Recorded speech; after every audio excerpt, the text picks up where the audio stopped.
Hallelujah. God bless you. परमेश्वर आप सबको आशीष और बरकत दे। आज मैं अपने स्पेशल फादर जी के दिए हुए वर्ड, जब आप इन वर्डों को सुनोगे, मेरा बिलीव है, मेरा विश्वास है कि परमेश्वर का आत्मा आपको भरपूरी से छुएगा। हालेलुया। तो आइए हम अपने स्पेशल फादर जी के बताए हुए वचन की ओर चलते हैं और परमेश्वर आपको आशीष हो। सुना था वचन कि वो कलीसिया एक साथ रहती थी। हालेलुया। अब ऐसा नहीं था, वो एक कलीसिया जो शुरुआत की कलीसिया थी, तो वो ऐसा नहीं कि वो सिर्फ सामर्थ के काम करती थी, बल्कि वो ब्लेस कलीसिया भी थी, आशीषित भी थी। वो उसको किसी भी चीज की कमी घटी नहीं थी। हालेलुया। क्या वो बीमार थे? नहीं, बल्कि वो चंगाई करते थे। उनकी उनके उनके उनकी छाया से भी लोग चंगे होते थे। क्या वो गरीब थे? नहीं, वो दूसरों को भी धनी बना देते थे। हालेलुया। और उस पूरी कलीसिया ब्लेस थी, आशीषित थी, पैसों की कमी नहीं थी, बीमारियों कोई थी नहीं, लोगों के जीवन में ब्लेसिंग का लोग कारण होते थे। इतनी वो ज्यादा ब्लेसिंग वाली कलीसिया थी, इतनी ज्यादा वो आशीषित कलीसिया थी। हालेलुया। पर उस कलीसिया के अंदर एक जो थी, वो मेन जो आदत थी, वो ये थी, अपने समय को प्रभु में खर्च करते थे। हालेलुया। पर लोग अपने समय को प्रभु में खर्च नहीं करना चाहते। वो कहीं न कहीं वो रिश्तेदारियों में 2 दिन जा सकते हैं, 3 दिन रिश्तेदारियों में रह सकते हैं, लेकिन वो ये नहीं कर सकते कि मैं 3 दिन उपवास में रहकर, प्रभु के घर में रहकर प्रार्थना करूंगा। हालेलुया। शैतान इस पर अटैक करता है। अगर आप उस कलीसिया को देखोगे तो लिखा है कि जब वो लोग पतरस ऐसे चलता था तो लोग बीमारों को खाट खटोलों पे आगे रास्ते पे रख देते थे, ताकि पतरस की छाया पड़े और लोग चंगे हो जाएं। पौलुस के शरीर पर बीमारी, लोग रुमाल को ऐसे छुआते थे और बीमारों पे डाल देते थे, और सोचो वो चंगे हो जाते थे। पर आज की कलीसिया को देखो, बीमारियों के लिए लोगों को प्रेयर करवानी पड़ती है। मैं उन लोगों के लिए बात नहीं कर रहा हूं जो भी 1 साल से 5 महीने से आ रहे हैं, मैं उन लोगों की बात कर रहा हूं जो सालों से प्रभु को मानते हैं। हालेलुया। उन पे चिंगाई का वरदान है, अभिषेक है, लेकिन उन्होंने अपने वरदान को, अपने अभिषेक को कभी निखारने की कोशिश नहीं की। और यकीन मानो, सच में उनके लाइफ में वरदान है।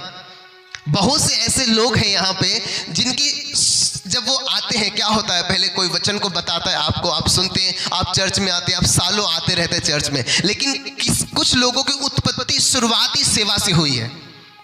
हालेलुया। सोचो, परमेश्वर ने आपको एक बड़े लेवल से स्टार्टिंग की है आपको, और वचन कहता है कि तुम विजय से विजय की ओर बढ़ते जाओगे, महिमा से महिमा की ओर बढ़ते जाओगे, हार से विजय की तरफ नहीं बढ़ सकते आप। हालेलुया। आप जीत से जीत की ओर बढ़ते जाएंगे, वचन कहता है।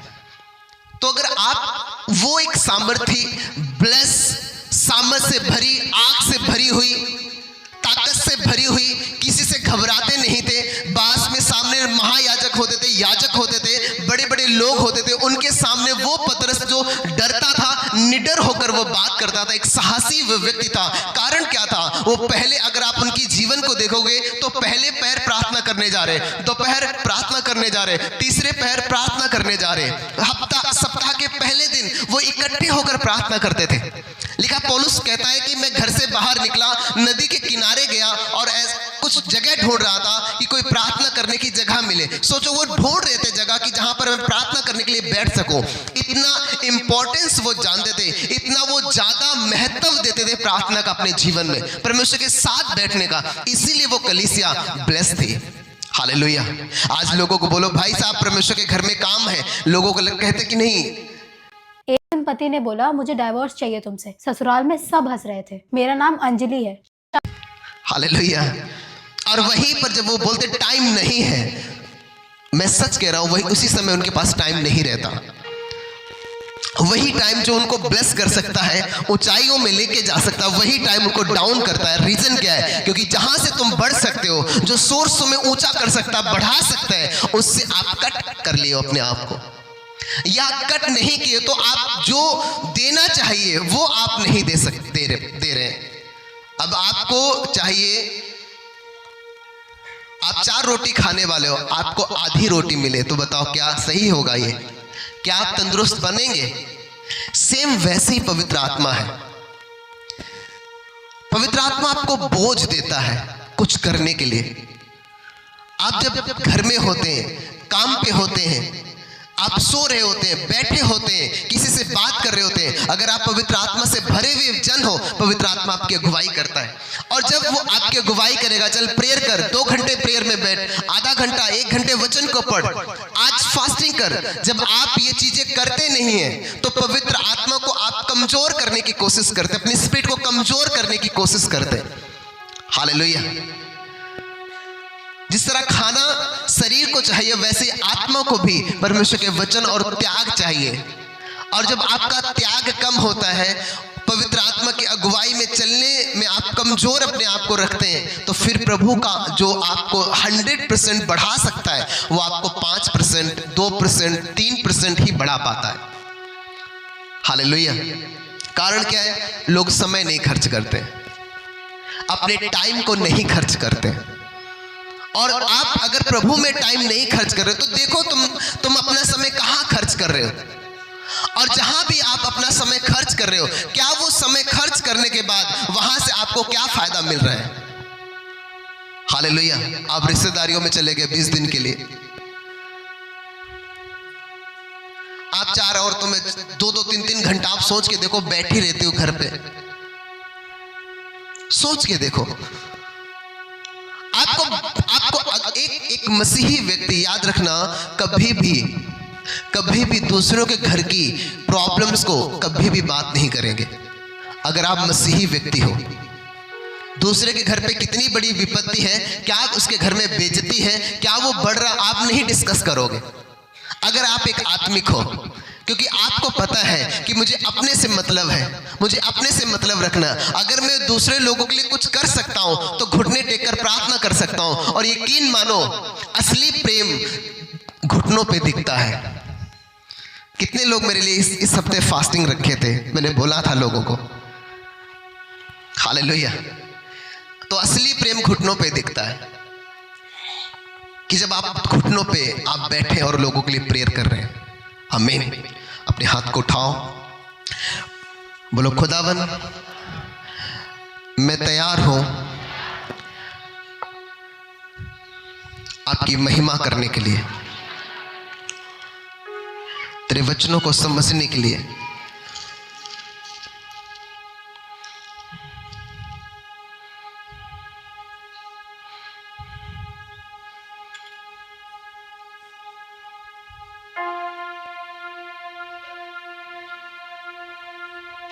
यीशु मसीह के नाम से मांगते सब कुछ, आमीन।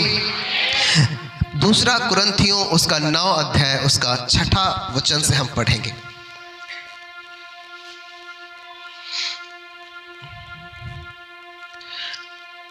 लिखा, आप सब जन खोलें 2 कुरिन्थियों 9 अध्याय उसका 6 वचन। अच्छा, यहां पर कौन है ऐसे लोग जिन्होंने फुल बाइबल पढ़ी है? हालेलुया।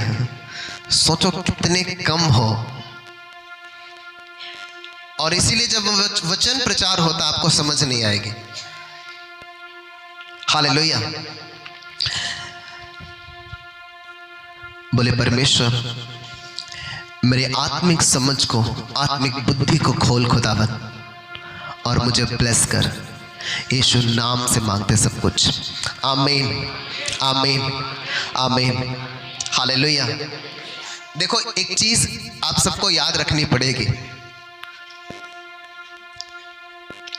अगर आपने अपने आप को सेट कर लिया है किसी प्रॉब्लम में, जैसे अगर आपको लगता है कि नहीं, मैं रोटी और चटनी खाऊं और इसमें खुश हूं, तो आप खाते रहो जिंदगी भर।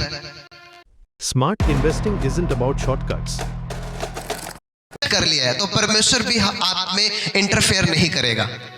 पर अगर आप आपने ये सोच रहे कि नहीं मुझे चटनी रोटी नहीं खानी है, नहीं मुझे पैदल नहीं चलना है, ये सब ब्लेसिंग जो संसार में है वो किस लिए है? आपके लिए। आप उसके बेटे और बेटियां हो।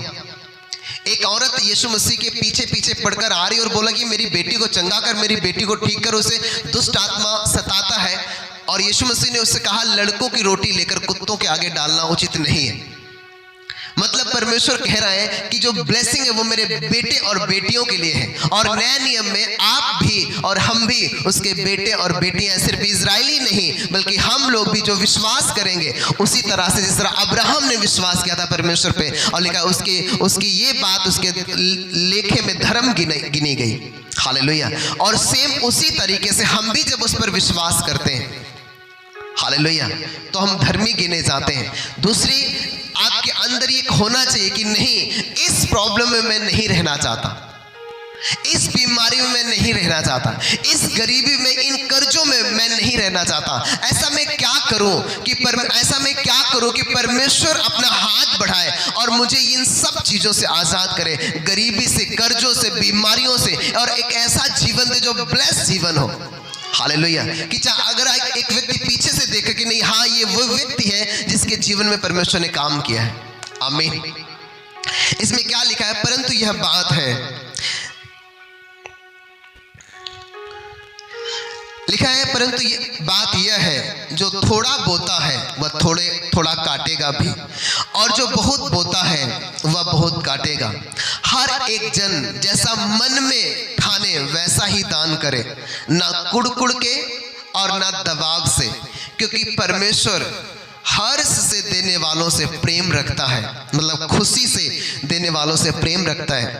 परमेश्वर सब प्रकार का अनुग्रह तुम्हें बहुतायत से दे सकता है, जिससे हर बात में और हर समय सब कुछ जो तुम्हें आवश्यक हो तुम्हारे पास रहे, और हर एक भले काम के लिए तुम्हारे पास बहुत कुछ हो। हालेलुया। ये एक ब्लेसिंग है लोगों के लिए। हालेलुया। इसमें अगर हम एक एक वचन को पढ़ेंगे तो आपको और अच्छी तरह समझ में आएगा। लिखा है कि परंतु यह बात यह है कि जो थोड़ा बोता है वह थोड़ा काटेगा भी, और जो बहुत बोता है वह बहुत काटेगा भी। याद रखो, परमेश्वर आपके दुख को देखकर, आपके दुख को देखकर, आपके परेशानी, आपके रोने धोने को देखकर प्रभु काम नहीं करता। याद रखना कि नहीं ज्यादा रो लिया और प्रभु काम कर देगा, ऐसा नहीं है। वचन कहता कि जो ज्यादा बोएगा वो ज्यादा काटेगा, जो थोड़ा बोएगा वो थोड़ा काटेगा। अब देखते हैं कि आप परमेश्वर में कितना बोते हैं, चाहे वो टाइम को ले लो, चाहे वो पैसों को ले लो, चाहे अपने शरीर को ले लो। लिखा जो ज्यादा बोता है वो ज्यादा काटेगा, जो थोड़ा बोता है वो थोड़ा काटेगा। लिखा हर एक जन जैसा मन में ठाने वैसा ही दान करे, ना कुड़ के ना दबाव से, क्योंकि परमेश्वर हर्ष से देने वालों से प्रेम रखता है। 8 में जो लिखा है परमेश्वर सब प्रकार का अनुग्रह तुम्हें बहुतायत से दे सकता है। अभी दिया नहीं है। हर एक वचन का एक महत्व होता है, शब्द का एक महत्व है बाइबल में। एक छोटी सी बिंदी का भी महत्व है। क्या कह रहा है परमेश्वर? कह रहा है परमेश्वर सब प्रकार का अनुग्रह तुम्हें बहुतायत से दे सकता है, पर कब देगा? ऐसा नहीं लिखा है कि परमेश्वर सब प्रकार का अनुग्रह तुम्हें बहुतायत से देगा। देगा का मतलब हाँ ये मिल जाएगा, पर इसमें लिखा है परमेश्वर सब प्रकार का अनुग्रह तुम्हें बहुतायत से दे सकता है अगर तू परमेश्वर के वचन को मानेगा। हालेलुया। और परमेश्वर का आत्मा ये चाहता है, प्रभु ये चाहता है, लेकिन जिससे हर बात में, हर समय सब कुछ जो तुम्हें आवश्यक हो तुम्हारे पास हो। लोग कहते हैं कि हम यीशु मसीह को मान लेंगे तो हमारे घर में कैसे? घर में एक एक बेस्ट से भी बेस्ट चीज प्रभु चाहता है कि तुम्हारे घर में हो। तुम्हारे घर का जो पलंग हो, मोहल्ले में वैसा पलंग ना हो, वैसी बेड ना हो, प्रभु चाहता है। ऐसी बाइक हो तुम्हारे पास जो मोहल्ले में ना हो, ऐसी कार हो जो मोहल्ले में ना हो, ऐसी आशीष जो लोगों के पास नहीं हो, बल्कि परमेश्वर कह रहा है कि तुम्हारे पास बहुतायत से हो सब कुछ। हालेलुया। इसमें आगे लिखा कि परमेश्वर लिखा कि जिससे हर बात में और हर समय सब कुछ जो तुम्हें आवश्यक हो तुम्हारे पास बहुतायत से हो। जो तुम्हें आवश्यक है, आज लोगों की जरूरतें नहीं पूरी होती हैं। आज देख लो, क्या तुम्हारे पास सब कुछ है? क्या तुम्हारे पास बहुतायत से सब कुछ है? कोई नहीं कह सकता हाँ मेरे पास बहुतायत से है। यहां पर कोई नहीं कह सकता, जो जितने भी लोग मुझे सुन रहे हो। कारण क्या है? कारण यह है कि तुम अपने आप को प्रभु के लिए अभी तक खोला नहीं है सही से। हालेलुया। इसमें साफ वचन कहता है कि हर समय में सब कुछ जो तुम्हें आवश्यक हो तुम्हारे पास हो। Track only those options that truly match your strategy. को तुम्हारे पास हो। अपनी चीजों के लिए, अपनी जरूरतों के लिए आप दूसरों पे डिपेंड होते हैं, जबकि परमेश्वर ने कहा नहीं। हालेलुया। मैंने एक दिन अपनी टीम को बोला कि नहीं, कुछ ऐसी चीजें हैं जो प्रेयर करो, हम लोग प्रेयर करेंगे और प्रभु रिलीज करेगा वो आशीषों को। इससे हमारा ध्यान, हमारी डिपेंडेंसी परमेश्वर पे ज्यादा होगी, लोगों पे नहीं होगी। हालेलुया। अपने लाइफ में वो टाइम को बोना भूल गए, अपने ऑफरिंग को, अपने दान को, अपने दशमांश को लोगों ने देना भूल गए। इसीलिए वचन जो कहता है उसके अनुसार आपकी लाइफ नहीं है। वचन कहता है कि तुम्हारे पास हर समय बहुतायत से सब कुछ हो, पर क्या है तुम्हारे पास बहुतायत से सब कुछ? नहीं है। आगे लिखा है, लिखा और हर एक भले काम के लिए तुम्हारे पास बहुत कुछ हो। हर एक भले काम के लिए तुम्हारे पास बहुत कुछ हो। मान लो चर्च में अनाउंसमेंट हो रहा है कि ये बीज बोना है, पर बहुत से लोग नहीं बो पाते। कुछ लोगों के लाइफ में है ही नहीं, होता ही नहीं है कि वो बोएंगे क्या। कुछ लोगों के पास होता है पर वो बोना नहीं चाहते। कुछ के पास होता है पर वो थोड़ा सा बो देते हैं। कुछ ऐसे भी लोग होते हैं जो कंप्लीटली बोते हैं प्रभु में। हालेलुया। और यही वचन कह रहे हैं कि भले काम के लिए तुम्हारे पास बहुतायत से सब कुछ हो, कि जब भले काम की बारी आए, जब आपको कुछ किसी की मदद करने की हो, तो आप किसी का मुंह ना देखो, बल्कि